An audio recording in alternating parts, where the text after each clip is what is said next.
보시바라밀이라고 할 때 우리가 보시와 바라밀을 이야기를 할 수가 있어요. 이제 보시를 우리가 이렇게 생각하시면 쉽습니다.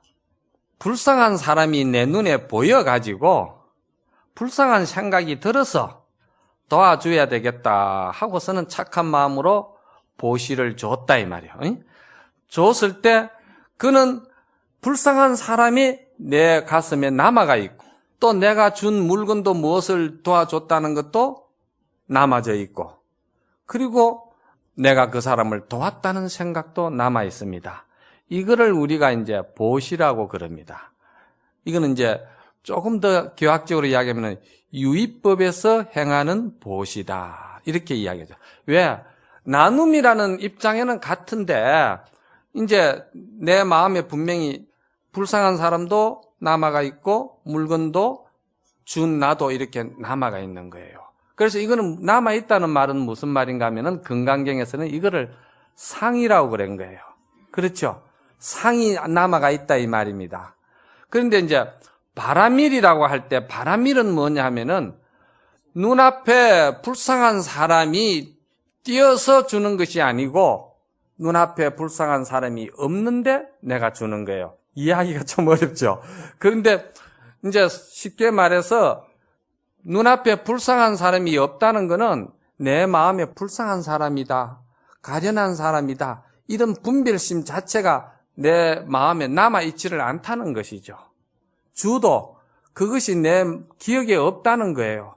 그러니 당연히 주는 물건도 기억이 안 나겠죠. 그리고 주고 나서 나 역시도 줬다는 생각이 남아있지를 않아요. 마치 아주 어린 아이가 그 장난감을 가지고 놀다가 누가 달려고 그러니까 그냥 탁 줘버리고 돌았으면은 그 자체를 잊어버리는 거듯이 그거를 뭐라고 그러냐면은 바라밀이라고 그래요.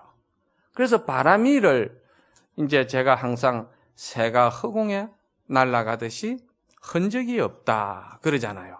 그래서 이제 선에서는 이거를 몰종적이다, 종적이 없다. 왜 종적이 없느냐? 마음에 그런 그 상이 남아있지를 않기 때문에 그렇다는 거예요. 그래서 이제 상이 있어가지고 나눔을 가지는 거는 그거는 복이 많다고 부처님은 이야기를 안 하신다는 거예요. 왜 그럴까요? 복이 많이 있으면은 형상적으로 많이 있으면은 그보다 더 많은 것도 있을 수가 있잖아. 그렇죠? 또 그보다 더 많은 복도 있을 수가 있다 이 말이야. 그래서 그거는 부처님이 그 복이 참 많다고 이야기를 하기가 어렵다는 거예요. 더 많은 복도 또 생길 수가 있고 그렇잖아요. 그런데 내 마음에 복이라든지 어떤 그 좋은 선한 일이라든지 이런 그 생각이 마음속에 아예 자리를 잡지 않고 없어져 버리면은 복하고는 관심이 없으니까 그러니까 그거야말로 참으로 무량한 복이라는 거예요. 왜 무량한 복이냐? 그거는 내 마음이 그러한 무심한 경계로 들어가 버린 마음의 변화가 일어나 버렸기 때문에 그 변화 입장에서 볼 땐 복이 된다 안 된다 그런 입장이 아니고 그냥 할 뿐이에요. 여기서 공덕이라는 이야기가 나왔거든요. 그러면 공덕을 제가 정리를 해드릴게요. 공덕이라고 할 때 공이라는 뜻은 무슨 뜻이냐 하면은 일체 모든 번뇌, 망상, 집착, 어떤 그 마음에 가지고 있는 상 이런 것이 다 떨어진 것을 갖다가 공이라고 그래요. 그럼 이거를 다른 말로 하면은 진공이겠죠. 그렇죠? 진공. 번뇌, 망상이 다 분별심이고 애착심이고 집착이 다 끊어졌으니까. 그리고 덕은 뭘 덕이라고 그러느냐 하면은 그러한 마음에서 날이면 날마다 많은 생명들에게 아무 조건 없이 선행과 그러한 그 자비로운 마음으로 베푸는 거예요. 그런데 그 베푸는 사람의 입장에서 볼 때는 번뇌 망념이 다 없어진 입장에서 하기 때문에 상이 안 남았겠죠. 아까 말씀드린 바람밀과 같겠죠. 그거를 이제 항상 선행을 꾸준히 그 텅 빈 마음으로 한다고 해서 그걸 덕이라고 그러는 거예요. 그래서 이거를 금강경에서는 무주상보시라고 그런 거예요. 머무는 마음이 없다는 거는 했다는 생각이 내 마음에 머물지 않다는 이야기거든. 쉽게 말해서. 그러니까 그게 무주가 되는 거예요. 그리고 그냥 텅 빈 마음으로 했다 이 말이야. 그래서 그게 공덕이라고 그러거든. 그 공덕이라고 그럴 때는 또 거기에 이면에 깊은 뜻이 뭐냐 하면은 내 중생심이 부처님의 불심으로 이게 성품이 중생심이 부처님 불심으로 바뀌었다는 이야기예요. 우리가 불교를 믿는데 수행을 하는 목적이 뭐냐 하면은 본래 본성을 우리가 보기 위해서 하는 게거든요. 그리고 본래 본성대로 생활을 하는 것으로서 원을 세웠기 때문에 불교 수행을 하는 거예요. 그래서 중요한 것은 뭐냐면은 마음이 바뀌었다는 거예요. 변했다는 것이지. 어디로? 불심으로. 부처님 마음으로 내가 변했다 이 말이에요. 이게 중요한 거예요. 그래서 부처님 마음으로 변했기 때문에 공덕이라는 그러한 수행이 나온다 이 말입니다. 그래서 이거를 그 공덕이 얼마나 중요하냐면은 세상에서는 물질로 아까 이제 말씀을 드렸듯이 불쌍한 사람도 내 상대적으로 내 머리에 남아가 있고 준 물건도 있고 또 줬다는 나의 그 마음의 상도 남아가 있는 것은 세상에서 말하는 복이거든요. 상대적인 복인 거예요. 그거는 줬다는 것이 있고 받아야 된다는 조건이 있기 때문에 상대적인 복이다 이 말이야. 그러니까 이 상대적인 복과 공덕의 차이가 있다면은 어떤 스님은 옛날 선사 스님은 이렇게 비유를 했어요. 공작새가 아름다운 색깔을 가지고 자기 몸을 아주 화려하게 장엄을 했다 하더라도 저 창공을 훨훨 날아가는 기러기만 하겠느냐.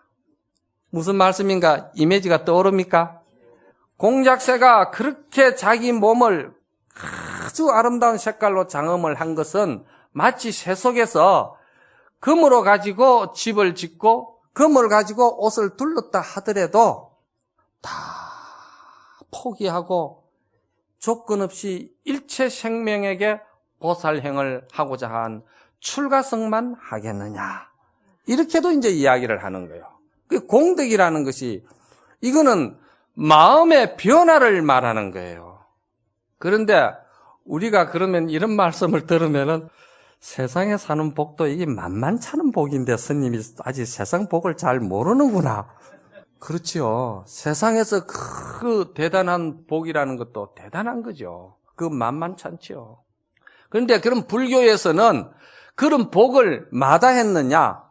그렇지 않습니다. 불교에서는요, 가난한 것을 즐기고 가난한 것을 찬탄하고 그러질 않았습니다. 많이 그 재물도 가지는 것을 부처님도 찬탄했고 그랬죠. 그런데 그 많은 재물을 어떻게 나눔으로 쓰느냐를 가지고 이야기를 합니다. 그래서 우리가 청빈이라는 이야기를 하잖아. 그렇죠? 청빈. 그 청자가 맑을 청자고 깨끗할 청자예요. 맑은 재물이고 깨끗한 재물이 돼야 된다.